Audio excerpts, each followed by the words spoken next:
Hey friends, welcome back to Millennial Realtor Monday. Woo woo! All right, so on to another topic, which is buying a home in another state. So since I've been on my YouTube journey and really making sure I'm like the realtor of the social media world, I have gotten so many clients who are relocating to Dallas, and I just said, why not make a video on the top 3 things that people have done to buy a house in Dallas. So that's what we're talking about today. So if you're new here, guys, I am Keyra Ford. My channel talks about real estate tips and tricks, dance, fitness, go-tos, and much, much more.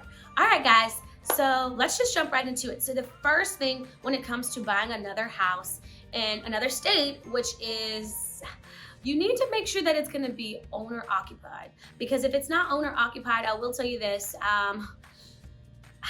interest rates are going to be higher, which aren't really bad right now. I don't think it's bad at all, because even if the interest rate was a little bit higher, you would still get a great deal because interest rates are at its all-time low right now. But that I kind of just wanted to start with that disclaimer. You want to make sure this is going to be a house that you're living in, not necessarily a house that's an investment property. Now, if it is a house that is an investment property, which is totally fine, just know that you'll have a higher interest rate, and sometimes you can have a higher down payment. So keep that, be mindful of that. But the first thing is that when it comes to helping my out-of-state clients move to Dallas, is they do back and forth. So they fly back and forth, they come here.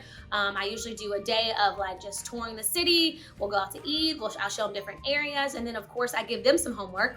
I make sure they have a rental car so they can go and explore and figure out what area feels right for them. Because at the end of the day, buying a house is a big investment. It's not like a car, because once you drive off the parking lot, that car depreciates immediately, But buying a house, that is something that is usually your biggest purchase of a lifetime. So you want to make sure it's something that you really want. But if you decide, you get into it and it's something you don't want, you can always get out of it. And of course I can help you sell it.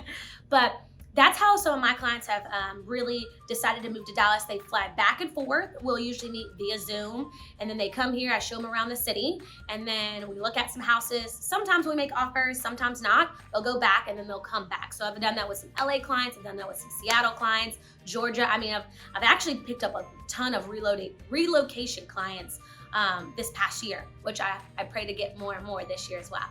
Moving on to the second thing. The second thing when it comes to buying a home in another state is you can always do everything virtual. So I've had it where I've had an investor. Yeah, he was an investor. I never met him. We have only met on, Zoom. We've only met virtual. So I showed him houses. We did FaceTime tours.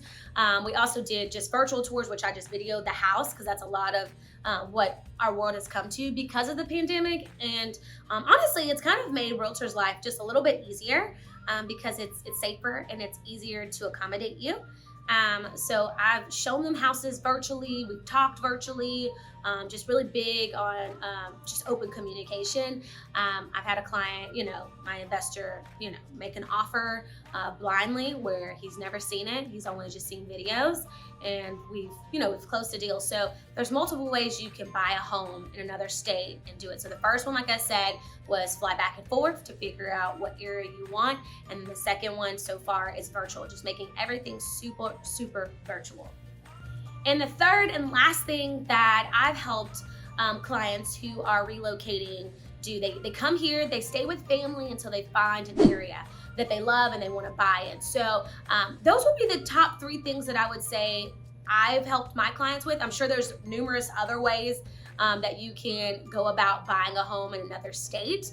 But when it comes to, staying with family, I always say those are my clients that move really quick, because that gets old really fast, living with family and like being ready to be in your own space. But it's super good because it gives you time to save. And usually those people already have jobs here. They just haven't found a home just yet. And they know that they don't want to rent because they don't want to just throw away that money. So they'll stay with family until they're able to find an area that they're like in love with. So we'll still go look at areas. Usually those clients somewhat have been to Dallas several times, so they know the location. They're just looking for the right fit. So like I said, let's do a quick a revamp or a summary of what exactly is the top 3 things that I've helped clients with when moving out of state, which is the first one, fly back and forth until you find something that works for you.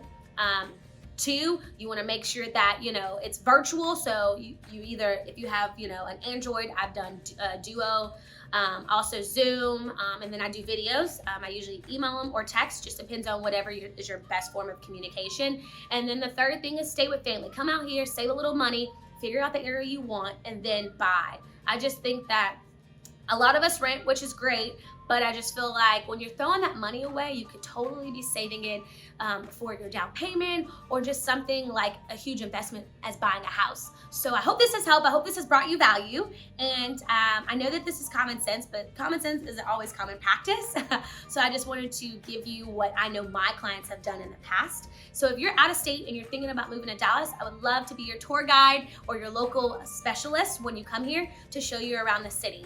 Of course, my goal is to help first-time buyers and millennials buy one home at a time and create that generational wealth. So if your goal is to become a homeowner in 2021, can't wait to help you. Okay, guys?